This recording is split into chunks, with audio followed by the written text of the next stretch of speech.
Traptrix is a deck, like the name would suggest, that revolves around traps. The main goal of the deck is to set up as many traps as possible for your opponent to stumble into while gaining card advantage with your Traptrix monsters that are largely unaffected by traps themselves. One particularly strong Traptrix monster that ties the entire strategy together is Traptrix Sera. This card lets you get the traps and monsters you need straight from your deck to advance your plays. When you activate a normal trap, you can special summon a Traptrix monster from your deck. When you activate another Traptrix monster's effect, you can set a whole trap card from your deck. You can see there is a very nice synergy here, because most main deck Traptrix monsters trigger an effect when summoned, so by having Sera on the field, you can usually trigger both search effects with ease in both your own and your opponent's turn. The deck does have traps that can be activated on the same turn you set them, so even on turn 0 you can gain quite some card advantage. How do you go into Sera? This monster is conveniently a link one, requiring you to link away just a single Traptrix main deck monster, of which we have plenty. Myrmeleo, when normal summoned, lets you add a whole trap from your deck to the hand. When special summoned, it lets you destroy an opponent's back row. Mantis, when normal summoned, lets you add a Traptrix monster from the deck to the hand. It also has a quick effect that lets you target a set spell or trap you control, return it to the hand, and set one from your hand. Mantis is perfect to play around targeting removal when we have no other ways to protect it. Dionaea, when normal summoned, revives a Traptrix monster in your graveyard. Also, if it is special summoned, you can set a whole trap from your graveyard. Since this card doesn't do anything if your graveyard is empty, you don't want to risk bricking on it, so generally you run 1 or 2 copies. The 2 newer Traptrix monsters, Arachnokompa and Pudica, are quite good, and you will see a lot of lists running 2 to 3 copies. Arachnokompa negates the first destruction effect on a set back row cards each turn, so if your opponent wants to get rid of anything, they need to commit quite some resources. You can also special summon this card from hand if you control a Traptrix monster, but you will only be able to summon plants and insects for the rest of the turn. This latter effect is hardly a downside since most of our extra deck monsters are insects and plants anyway. Pudica, when normal summoned, lets you add a Traptrix garden from the deck to your hand. Traptrix garden lets you normal summon twice each turn, so by leading with Pudica, you can easily get 2 bodies on the field to go into in rank 4 or link 2. But you can also set in motion a chain of effects by going into Sera first, netting you that card advantage we talked about earlier. Traptrix garden also stops the first destruction effect on your plant and insect monsters each turn. There is even more. You can also banish a monster you control to special summon a Traptrix from your hand or graveyard. Pudica has a special summon effect as well. When it is special summoned, you get to banish a special summoned monster your opponent controls, but the opponent does get to summon any of their banished monsters in the next standby phase, so do use it with extreme care. One cool main deck tech that isn't a Traptrix card that I do want to mention is Parallel Exceed. When you link summon, you can special summon Parallel Exceed from your hand, which then summons another copy of itself from the deck. Both Parallel Exceeds become level 4, which doesn't matter for the sake of link summoning, but it also helps our strategy because it lets you go into a rank 4 XZ card.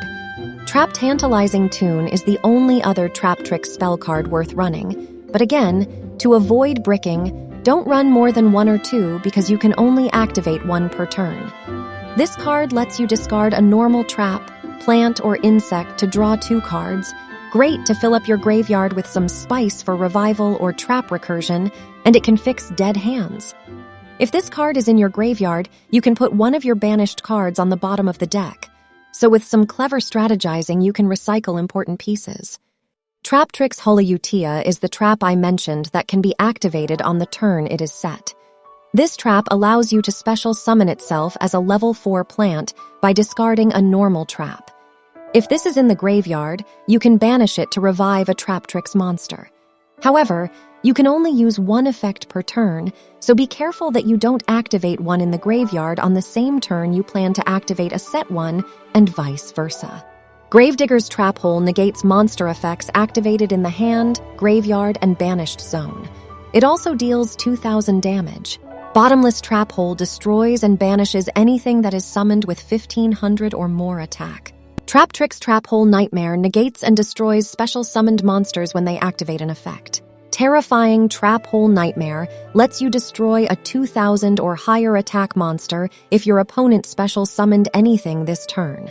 Then you can banish a monster in your opponent's graveyard if there is a hole trap in your own graveyard. Great to counter Tearlaments, for example, but does require some setup.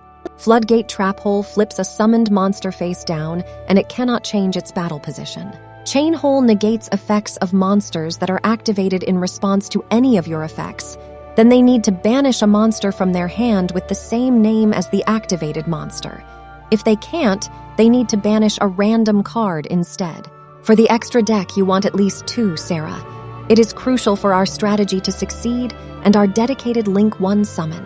Caleria, our Link 2, lets you activate a hole trap twice. You simply put an activated trap face down instead of putting it in your graveyard.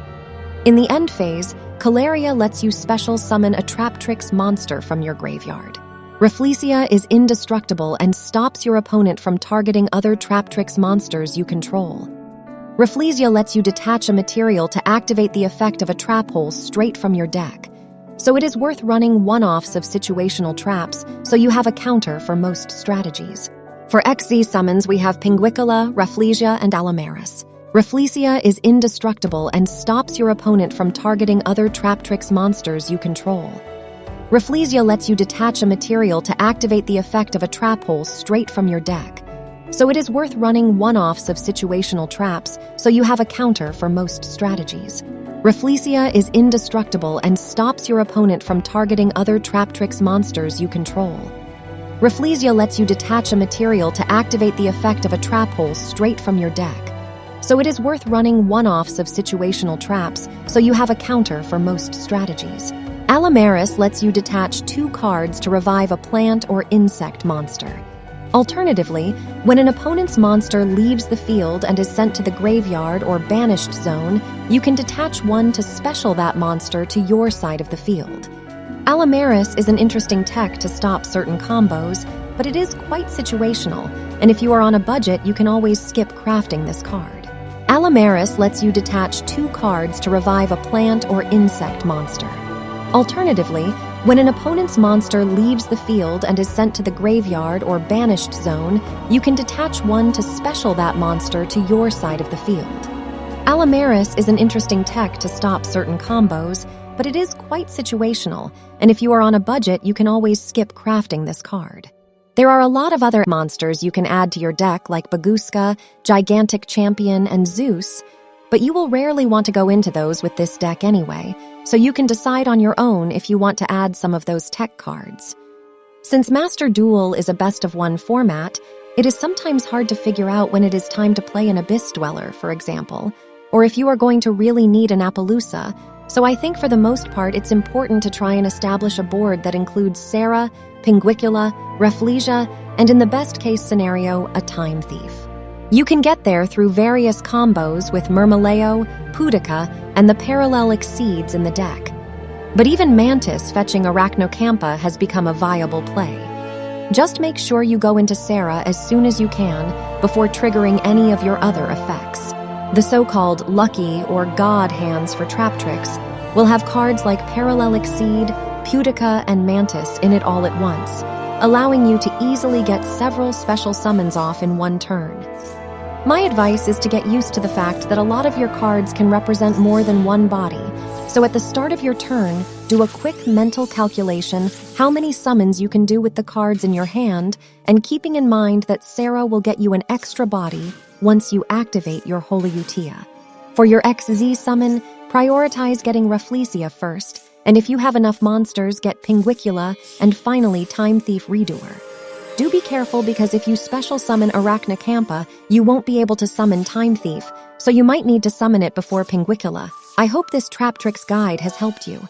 If you'd like me to do a combo guide for Traptrix, like the video and let me know down below. If this video manages to get 1,000 likes, I'll make the follow-up guide. Also, let me know what archetypes to cover next, and while you are here, why not check out these 2 videos? Thank you all for the ongoing support and see you all next time with another video.